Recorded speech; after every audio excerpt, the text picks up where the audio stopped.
big edition of the BFNL Netball Show. Thanks to our friends at McDonald's. My name's Yeendy. I'm joined by Grace. Thanks for joining us. No worries, thanks for having me. Certainly had a nice, good round of netball over the weekend. I don't think we saw too many surprises, I think, with the results. Probably only the one result that surprised me a little bit was Darley only going down by a couple of goals to Sunbury. That was probably the big one for the round, but other than that, all pretty straight and narrow. Yeah, certainly. And that was. We'll talk about that game first. It was a really good close contest. Sunbury Lions have been the dominant side of the competition, but they had sort of shake things up a little bit. Renee Halls subbed in as goal shooter and had a pretty good outing on the day. Yeah, Halsey did. She's come in and out a fair bit this year, but like we keep talking about, they've just got so much depth, Sunbury. But really, really good effort by Darley to be competitive. I think most people that follow the BFNL A-grade competition would have probably written them off by a big margin, but for them to come out and only go down by a couple of goals is a huge credit to Amy Gianni, who's coaching them at the minute, and the group of girls that she's got behind her. Haven't done my homework on this one, but the 3-goal margin, I would hesitate to think maybe that was the closest the team had got to them all year. Yeah, it's round one, Redan lost by 1 goal. That's right. Other than that, I think it's probably been a bit more than what that is, but yeah, for them to get within 3 goals, can't speak enough of how great of an effort that was by Darley. Yeah, exactly, and Sunbury Lions still remain undefeated. East Point accounted for Ballarat. I think Ballarat would be a little bit disappointed with how they performed, given that they've had a pretty good year and still fighting for their finals. Yeah, I would have thought they'd be pretty disappointed with that result. Not so much that they went down, but to go down by quite a large margin in the finish. And to be honest, they weren't really competitive at any stage throughout the 4 quarters. They didn't really get going at all. So, a bit disappointing from Ballarat. But once again, credit to East Point. They just turn up and do what they need to do. And whether it's a big margin or a small margin, they're putting wins on the board. And they're still eyeing off that double chance as well. And I guess with that result, it basically closes the door on the top 6. It is done and dusted. We've got those 6 teams locked in. Bacchus Marsh went down to Lake Wendouree by 12 goals. How did you see that one? Yeah, again, I would have thought it would be a bit closer than what it was, to be honest.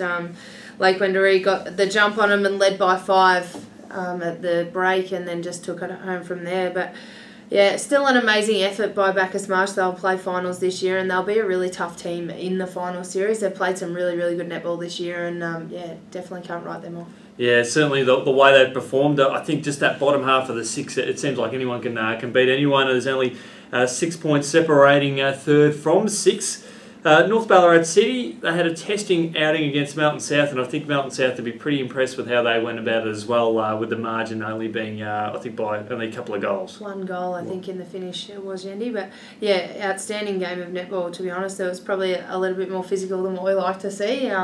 There was a couple of warnings and cautions thrown around, but it shows that how hungry these girls are to win week in, week out. And for North to sort of settle in that dying stage, as they were down by a couple during the last quarter, for them to come back and win was a credit to Annie and her girls. T, and apologies, I'm not sure how to pronounce her first or second name, but is an outstanding player for Melton South. So this is the one that crossed from Lansfield in the off-season, yeah. So she's come across from the RDFNL, and I think she shot 34 goals from her 35 attempts, so something incredible, sitting at about 98% for the day. And she just has a knack of reeling balls in that you think you're going to go out the back of the court, and yeah, she's amazing to watch. So certainly, if she's playing, they look a much better team. Yeah, Melton South, they'll be happy with that game, but probably they'd also be a little bit frustrated as well, because they would have wanted to have those sort of games earlier on in the year when there was a chance for them to play finals. Yeah, I think had they have had a full team on the park from the get-go, they would have been a far better place. It's been hard for them, hasn't it? Yeah, it certainly has. They had a tough run, tough fixture to start with, a new coaching staff and a lot of new players within the group, so it was always going to take them a little bit of time to gel, but now that they have, they're a very strong team, and they could upset things going into the last round, the last couple of rounds, even though they can't make finals themselves. And Sebastopol doing a solid job on Redan as well, but I think Redan, they played a pretty good competitive game in themselves. Yeah, it's good. Redan are starting to get some players back and get some more consistency consistency across their 4 quarters. In the last couple of weeks, they've been a bit undermanned, and with that, they're sort of running out of legs. But Sarah Milton's obviously a huge inclusion for them, and she comes into their defence and did a really good job. Age Can was probably the standout for Sebastopol, which she always is, but they were down a rotation as well with Maddie Quayle missing. Yeah, that's certainly a big loss there. I think with Redan, they're always a team whenever you come up against them, you know you're going to be in for a tough day. Yeah, that's it. Kate McMahon's obviously an excellent coach, and she gets the best out of the players that she's got on the court at any given time, and we can't... Yeah, once again, they're one of those teams that could cause a lot of trouble now, even though their season potentially will end in 3 weeks. Yeah, it's a shame for them. And I want to send a big congratulations to all the clubs for getting behind the TAC campaign, the Towards Zero. It's great to see the girls go out there and wear the Towards Zero socks, which I think is a fantastic initiative for the clubs to want to be a part of. Yeah, it's really good that when we ask the clubs to support causes like that they put their hand up and they're more than willing to do so. And I think this round there's the Love the Game round, yep. Not the odds. So again, another great initiative by the league, and it's really good that clubs continue to support what we ask them to. Really. Exactly, and we go from this round, and the following week we've also got the WorkSafe game of the round as well through AFL Victoria. So there is a lot happening in the lead into finals. But let's talk about round 15. We've just got the 4 games. We've got East Point and Mountain South. Now I reckon the Panthers they'd be pretty keen to give East Point a few headaches here, considering that East Point is still hoping for a spot in the top 2. Yeah, East Point will certainly go in all guns blazing. They'll be out for a little bit of revenge. They have admittedly not been at their best last time they played Mountain South, and they'll be looking to take the points this time once they gave them up earlier in the season. So it'll be a really, really tough game. East Point have brought in some players, had some on-court changes over the last couple of weeks, so they'll be working on their matchups, trying to finalise their best 7 moving into the finals. But I'm going to stick with East, I think. Yeah, and either way, I think it's going to be an exciting game, given how well Mountain South did push City, and City and East Point, they're sort of trading blows at the moment at the top half of the ladder. So if South can put up the sort of performance that they did on the weekend, they're going to be a big chance, and it's going to be an exciting effort by them. Yeah, it certainly is. It's sort of anyone over that top 4 teams, they are quite similar when you come up against them skill-wise. It's more just about their style of play and that kind of thing. And East Point are one of the best in our competition and have been for a long time. So, I would think they'll get the job done. But once again, a match-up for T is going to be probably the pivotal point of the match. It'll be a good test for East Point to see how they negate that as well, given that they're going to be coming across some quality shooters in the finals too, which is only just a few weeks away. Correct. Melton and Sebas. Melton, they're coming off the bye, and they'll be looking to sort of give their best against a team that will feature prominently in the finals.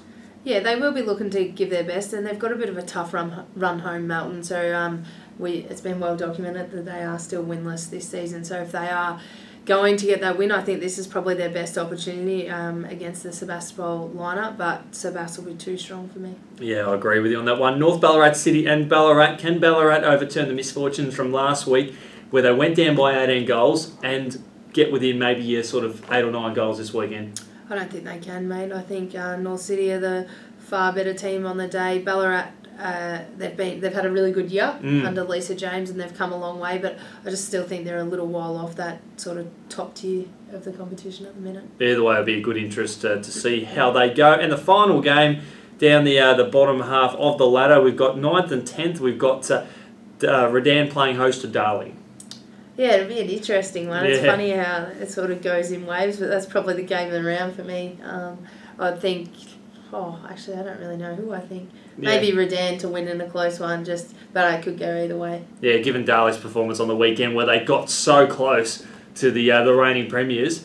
Geez, it's like with one of the teams we're talking about before. I think it's sort of escaping at the moment. This is the beauty of doing live recordings, but Mountain South, I was thinking, that's like Mountain South can dish up the sort of performance they did last week. If Darley can do the same thing against a quality side, they could be a chance. Yeah, they certainly can, and I think the beauty of our competition is that every team's a chance on any given day. It's just, you've got to turn up, you've got to play 4 quarters of really good netball to get the 4 points, and it'd be good for Darley to get a win. In saying that, Redan are probably pretty desperate for a win as well, but it would be really good for Darley and their development moving forward to take the points over Redan. Should be an exciting round, of course. Just a bit of a heads up. Again, we've got 3 teams that have got the bye. We've got Bacchus Marsh, Lake Windaree and Sunbury Lions, so there's... that's basically half your top 6 who are enjoying the week off and then eyeing off how the others top 3 sides are going off. As we highlighted earlier, the top 6 is locked and loaded with Sunbury, City, East Point, Lake Windermere, Sabas and Bacchus Marsh. Can't see any changes happening there. No, I think it's pretty settled at the minute.